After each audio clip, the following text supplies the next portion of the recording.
It is good to come together for the purpose of co-creating. Do you agree? Yes. Taking thought forward to new places, new blending of consciousness, new blending of humans, new blending of your non-physical counterparts. This combination of beingness has never been before, and so it will produce something that has never been before. New insights in you individually, new insights into mass consciousness, new clarification of desires launched into the vibrational reality, or what we call the vortex. Absolute motion forward, new poking around at contrast, new therefore clarifying of desires, or even launching of new desires. But for sure, forward, moving forward, moving forward. You just can't stop that. It's exaggerated in an environment like this, where you've come with great deliberateness, and so have we, where you have thought about it, and therefore energy has been flowing toward this moment in time for a while. But whether you are in an exaggerated forum or cluster such as this, you are constantly, because of the way life is coming to you, feels like it comes at you sometimes, doesn't it? But it's coming to you in response to your vibrational point of attraction. As life comes to you, it produces within you desires that are beyond what you currently are experiencing. And so there is always this place that you would call forward or future from your current manifestations. We would call it present, because in the moment that you launch the desire, it becomes a reality unto itself that has attraction properties. And your inner being stands in that what you want to call forward place, where your inner being wants to call present place. And so really the secret to living happily ever after, or living happily in this moment, the key to having this moment be a happy moment, the key to that is knowing how to manage that gap between what you've just launched and what you still believe. Because your life causes you to desire more than what is. It happens all day, every day. But your now reality, which you mostly examine through your physical senses, causes you to hold tight to what is while you are reaching for more. Now that's uncomfortable. You call that yearning. Sometimes you call it desire. But a desire that is pure doesn't feel uncomfortable. Meaning a desire that you're not resisting, a desire that is not contradicted by habit of thought, which is what a belief is. A purely non-resisted, non-contradicted desire is bliss, and it is powerful. Oh, the power of a non-resisted desire, the power of a pure thought. That's what Source offers. That's why Source creates worlds. That's why Earth spins in its orbit in perfect proximity to other planets. Those thoughts thought by non-physical beings are non-resisted. They are not doubted. If it were up to humans to keep your Earth spinning in its orbit, you'd have forums on how it's not likely to last, how lucky you've been that it's gone this good this far, and who's responsible for the certain doom. But the non-physical part of you, that non-physical energy that we call non-physical, sometimes you call it God, we call it Source. This non-physical energy is not doubtful, it's not hateful, it's not vulnerable, it just knows. And in that absoluteness of that knowing, which just means in that non-contradictedness of that knowing, there is power that you haven't tasted yet to your full capacity. It's like the difference between non-resisted thought as compared to resisted thought, meaning a pure desire as compared to a desire that you want but you don't believe. Pure thought is equivalent to an atomic bomb, and normal human thought is equivalent to a firecracker. You just can't quite feel the power of the non-resistant thought, and yet every now and again you find a little piece of it and you feel the energy of it, the euphoria of it, the bliss of it, the power of it. But for most humans it doesn't last very long, because you've trained yourself and been trained by others to be so very objective, so very balanced. Let's weigh the pros and the cons and the pluses and the minuses. Let's think about what we want, but let's look at the downside of it too. And we say, don't do that. Don't contradict your thought for the sake of pleasing others who don't know better. Find something that you want and focus on it unequivocally.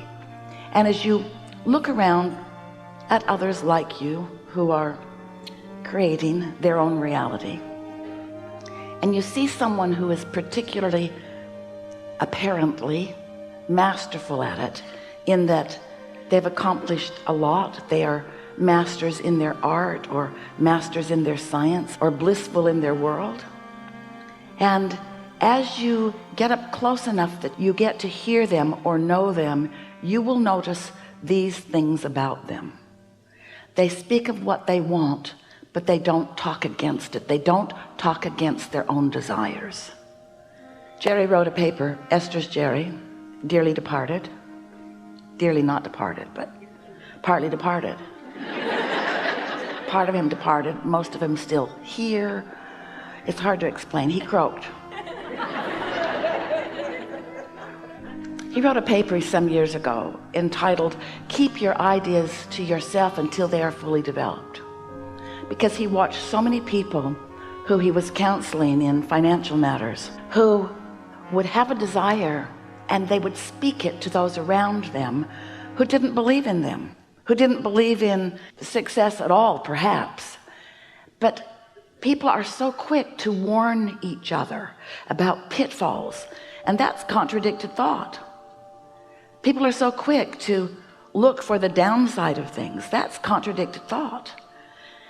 But the difference that we want you to know and feel by the time you walk out of this room today is that the only difference worth really noting between you and your inner being, who is non-physically focused, is that your inner being never speaks against you or against your ideas of desire. And when you do, you cause a kind of separation. There's no possibility of separation, but you pinch yourself off from the fullness of who you are, and that pinched off state of being feels to you like negative emotion. Your emotions are your indicator of how in alignment you are, how fully and wholly you are, or how you are contradicting your own desire. Have you ever had an experience with another human?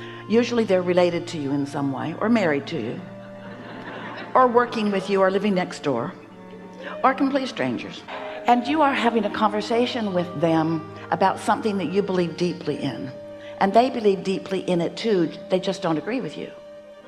And so you explain your perspective, which just makes them come on stronger with theirs, and then they explain their perspective, which just makes you come on stronger with yours. And so you've got this sort of tug of war going, and rarely is there any consensus that is formed under those conditions, because you just dig in a protective state to defend your position. Have you ever had that experience?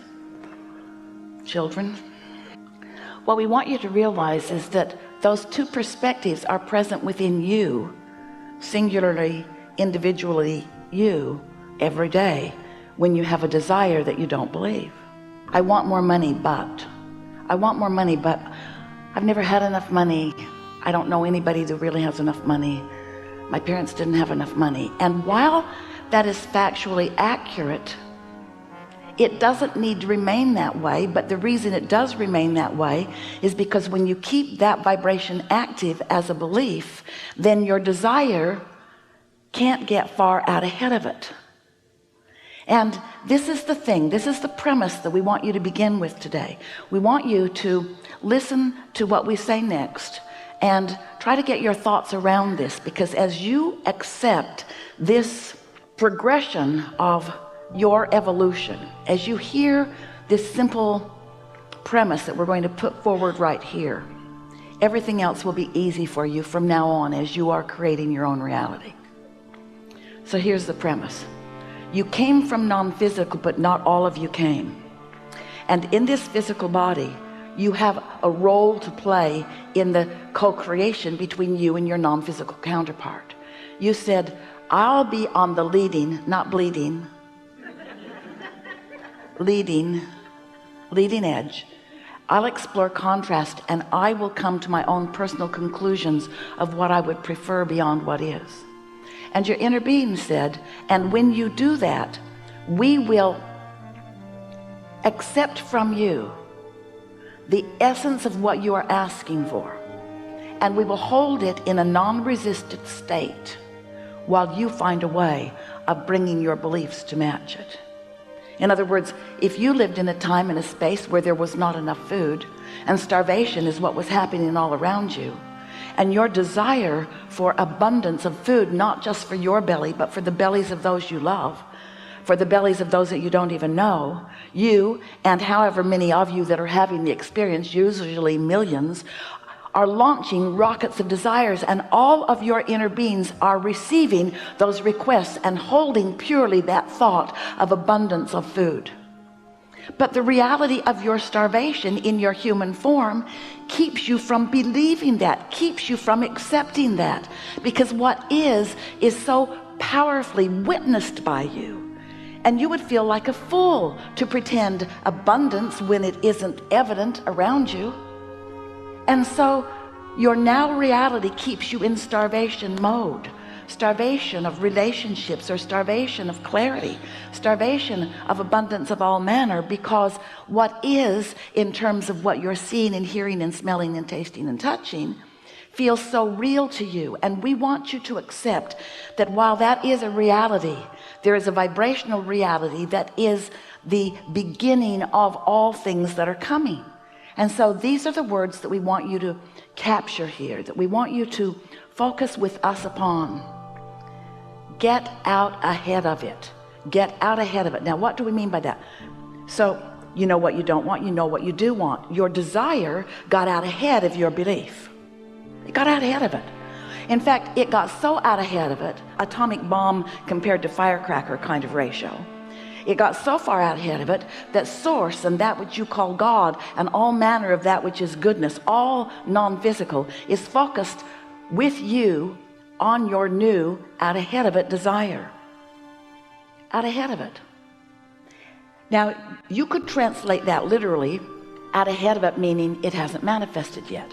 Like the seed in the ground is out ahead of the corn stalk that will grow and the ear of corn that will grow. In other words, the potential is out ahead of the reality. You get what we're talking about? But if the farmer didn't believe in the process of the seed becoming the ear of corn, then he would never plant the seed. And so often humans don't plant the seed because they want the corn to show up right now. Now we know you get that in terms of corn, but we want you to get that in terms of everything. We want you to realize that when you launch a rocket of desire, that's a seed that is germinating in this vibrational reality and being tended by the gardener of all gardeners, that which is source energy in your inner being, and it will become that which you want it to be, but you will not witness it if you are contrary to your own desire. You see what we are getting at? You've got to find a way to believe in your own desire. You've got to believe in your own desire, which means you've got to understand the process. You've got to understand that there is a vibration that is becoming a thought, and a thought that is becoming an impulse, and an impulse that is becoming a manifestation. In fact, let's call the thought a manifestation too, and let's call the impulse a manifestation too. In other words, let's start watching for the evidence of your desires turning to things that you can witness, rather than needing the thing to be there first so that you can then believe in it. Humans say, well, I'll believe it when I see it. And we say, you got to believe it before you see it, or you can't see it. But what trips you up is that there are other things that you can see that have been created by others, or that were here when you got here, or that are easier for you to believe, so you don't quite make the equation that you as a creator, as a master of creation, have some mastery to accomplish. And you can't be lazy about it. You got to pay attention to what you're doing vibrationally. You can't just complacently move along through life observing what you want. That's a good thing because you create more of that. But when you observe what you don't want, not so good, because you create more of that. Because this is a universe based upon attraction. There's no exclusion in this universe.